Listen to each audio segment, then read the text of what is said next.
Okay, so we're talking about this thing called secondhand items. Now, the thing with secondhand items, of course, is warning. Lahat ng aking sasabihin ay base lamang sa karanasan at hindi ko po pinapahintulot na bumili sila ng mga secondhand items nang hindi nila alam ang kanilang pinapasukan. Marami sa atin takot sa secondhand items. In reality naman, in my opinion, of course, in secondhand items shouldn't be something that we're scared of because secondhand items are cheap in the market. Secondhand items are something that's easily obtainable. Secondhand items you can get within the same day versus when you buy in Shopee versus when you buy in Lazada na takes a few days for shipping, or even when you buy overseas can take weeks if not month or more.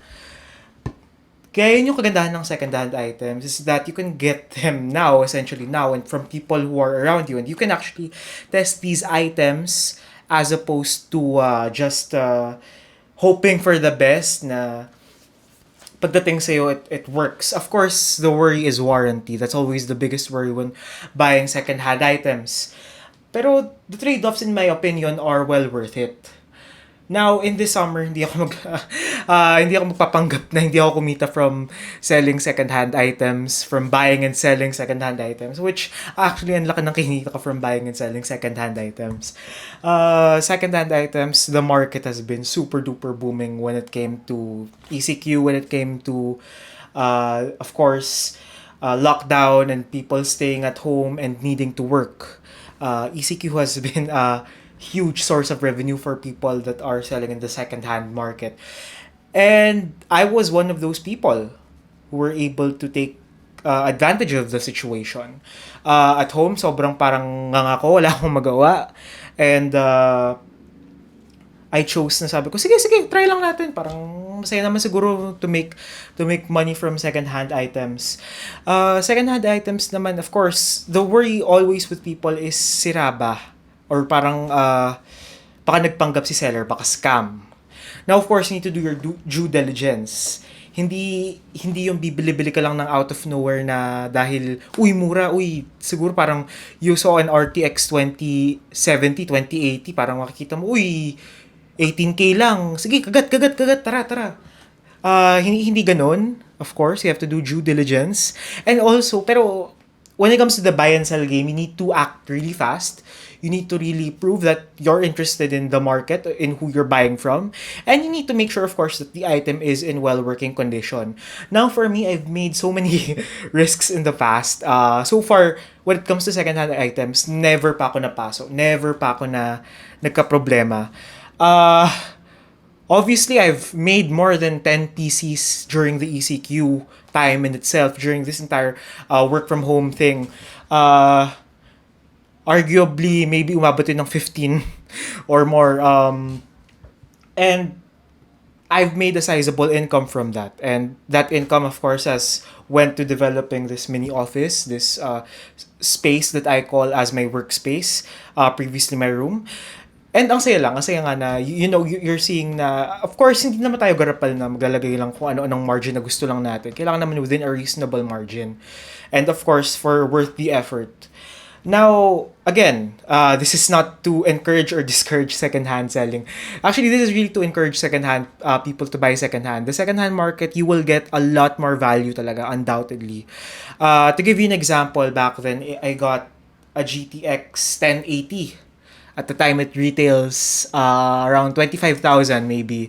25,000. Mga first few months of the ECQ yun. And I got it for approximately 18,000. So, ang layo ng pagitan, di ba? Parang ang laki ng natipid mo for something, for a card na, although it's last generation, you get a lot of bang for the buck. 18,000 will get you a long way. So, yun yung masaya, di ba? Yun yung masaya na may kinita ka, and of course, you were able to help someone. You added a little margin, say 1 or 2,000 pesos, and then you were able to sell it, and you were able to help a person find the bargain. And that in itself is already quite fulfilling, di ba? Now, again, this is just based on my experience. Ang saya mag-buy and sell. A lot of my colleagues know this. A lot of my friends know this. Ang saya the rush feeling when people start buying from you, when people start seeing that, uy, parang gusto ko tong bilhin, ganon. Lalo na if it's rare, lalo na if it's or highly in demand, such as GPU nga, as I was mentioning before. But I mean, yeah, it's all part of the game. Now, to those who want to get into the buy and sell game, or even just get into the second hand game, as I already mentioned before, it's all about really working towards a certain goal. It's always really, if you want to find a GTX 1080, or if you want to find an RTX 2060, keep looking at the market, keep trying, keep observing. Parang you just really need to keep your eyes on the prices. You really need to keep your eyes on what's the normal selling price. Find something lower than that, just a little bit lower than that, maybe 2,000 pesos. Swerte kung 5,000 pesos lower than the average selling price. And then you hope that it works out. You hope that tama yung bet mo, 'di ba? And of course, when it comes to payments, when it comes to people, when it comes to the time na magkakaliwaan na kayo, of course, reminder, a lot of people on Tipid PC, on online forums would always say, kaliwaan muna. Kaya maganda kung kaliwaan. Parang mahirap na if nakatali yung pera in one person and then and then na-release na yung item. So, we need to be aware of scams today. We need to be aware of the many ways that people are making nefarious ways of making money nowadays. But yun nga, sabi ko nga, if I was able to make six figures maybe during the quarantine because of just doing this thing on the side, and I was only dedicating probably 3 days, 4 days a month for doing that entire thing. And talagang well worth it siya. Para sa akin, no question, well worth it. Income a month. Maybe an additional 10,000 a month. Parang that's just for what? Parang few days of work. Less than. Sometimes I was be able to make that much money in just a single day or whatever. So, secondhand, again, I've built rigs, I've built items that are secondhand. I've built computers that are primarily made out of secondhand items. My first quarantine PC was made majorly of secondhand items. The PSU was secondhand. The GPU was secondhand. The board was new. The prices for boards and CPUs at that time was still significantly more affordable than it is today. And, parang all of these factors combined nga na parang, yun nga, first PC ko. PSU, parang a lot of people say, don't cheap out on the PSU. Don't cheap out on the PSU. I bought a Gigabyte P700B, if I'm not mistaken. 700 watts for approximately 1,800 when it retails for 3,000, maybe 3,000 plus pesos today. So that's almost 50% in savings, diba? For a 700 watt PSU, fully modular. GTX 1060. Actually, I forgot the exact price. Sige, RX 580 na lang. My first PC, quarantine PC ran in RX 580, and the RX 580 I got for just around the neighborhood of 5.5, maybe a little bit more. And I was able to trade it for about 6.5 around that area. And actually, hindi pala yun.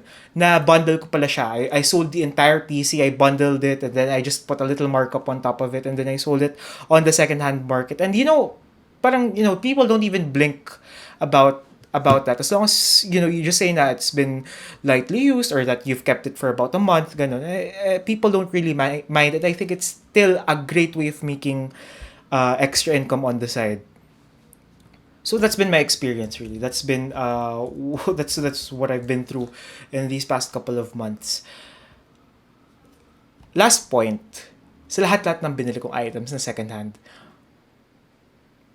siguro walang ni isang bumigay. Actually, hindi. Wala talagang ni isang bumigay.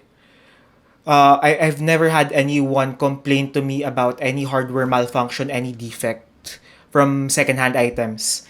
And Yung nangyari, nangyari naman sa second hand, yun nga. So, in second hand, walang nagka-problema. Pero, when it came to brand new things, so far I've received like, personally, mga three complaints about first hand items na nasisira. So that's an SS, para yung naging experience ko was an SSD and a monitor. And ayun nga, hassle ibalik, hassle mag-returns and all of that.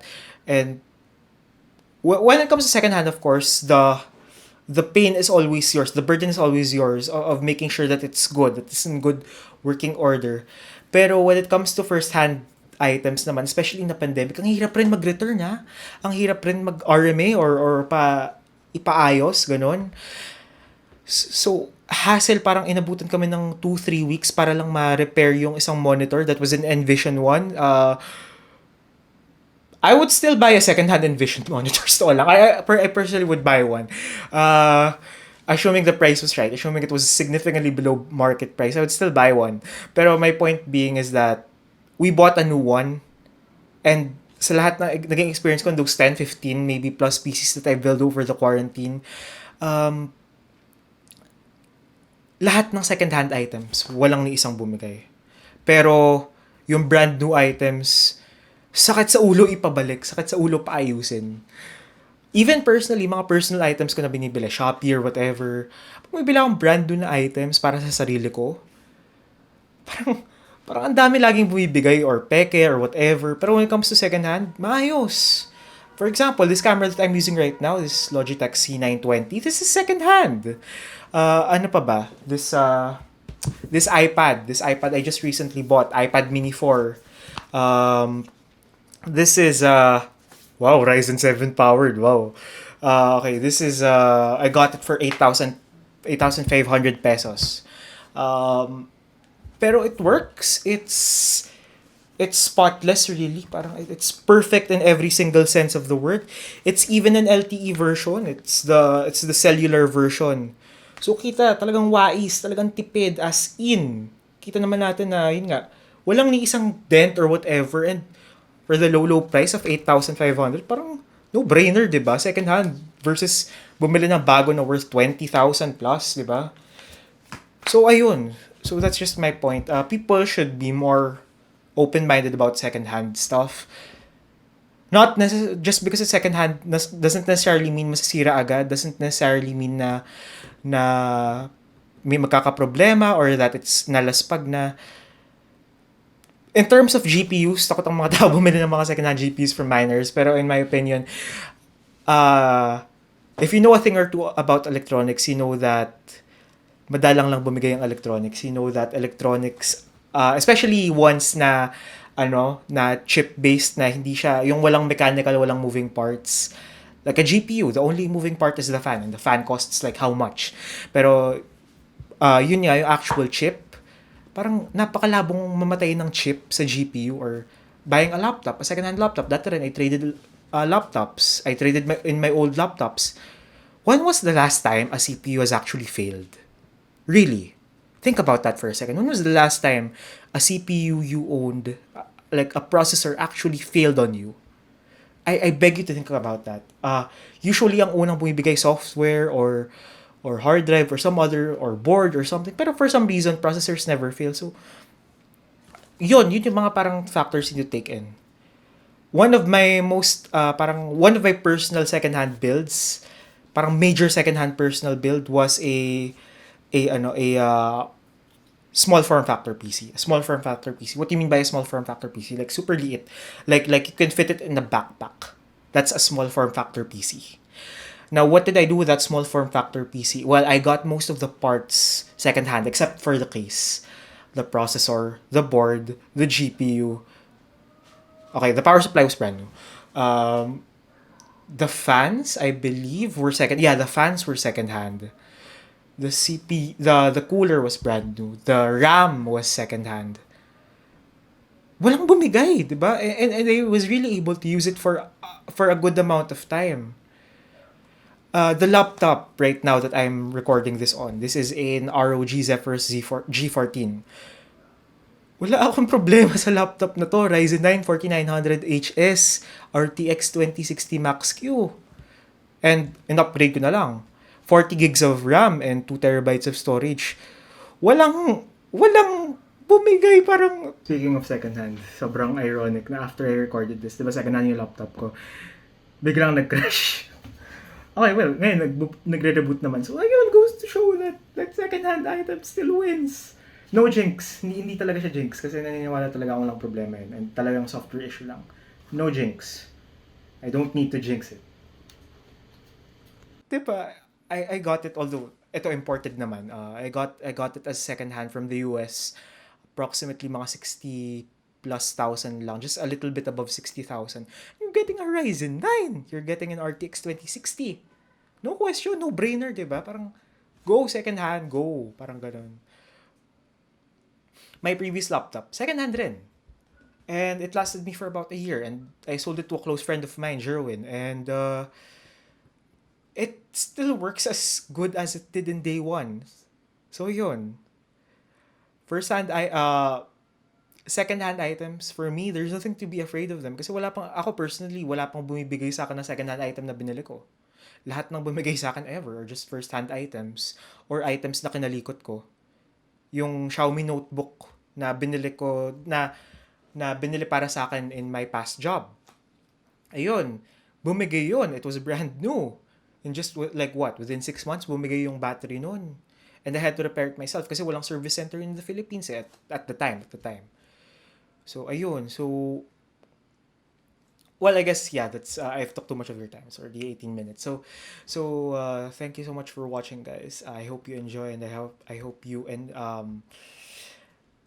thank you so much for watching, guys. I hope you enjoy my content. I hope that you listen in next time. And this has been Gino. Take care, guys. See ya. The thing is with wireless connections, it's easy for it to get caught up in between walls and between tree branches. And we'll try to see if it has any semblance of working or if the water is leaking.